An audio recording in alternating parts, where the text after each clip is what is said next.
नाजरीन अस्सलाम वालेकुम। IND टुडे न्यूज़ में आपका खैर मकदम करते हैं। आइए देखते हैं ये तफसीलात।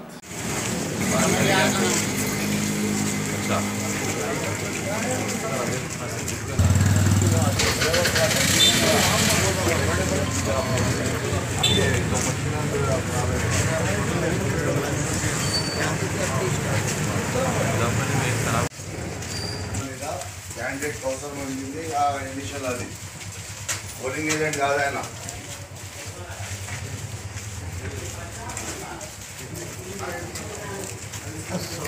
పోలింగ్ ఏజెంట్ కాదమ్మా ఇనిషియల్ క్యాండిడేట్ ఉన్నది ఎలక్షన్ ఏజెంట్ కాదు అది మీకు లిస్ట్ వినండి అమ్మా నేను అనవసరంగా అది కాబట్టి ఎలక్షన్ ఏజెంట్ నసీరుద్దీన్ క్యాండిడేట్ పేరు అవసరమైంది నేను ఆ పోలింగ్ ఏజెంట్ పేరు ఆడ రాసిస్తారు ఫామ్ మీద ఎలక్షన్ ఏజెంట్ది కాదు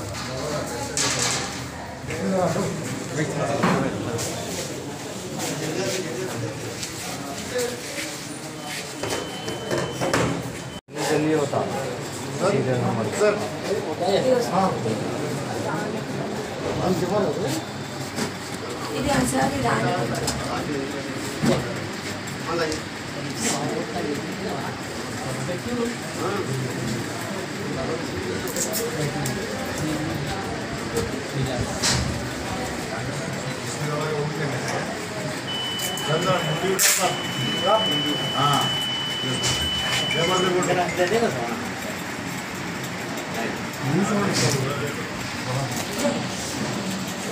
अगर आपने हमारे चैनल को सब्सक्राइब नहीं किया है तो आपको यहाँ सब्सक्राइब बटन दिख रहा है, उसे क्लिक करिए और सब्सक्राइब कीजिए और साथ ही साथ बेल आइकॉन को भी क्लिक करिएगा जिससे कि आपको ताज़ा अपडेट मिलते रहें।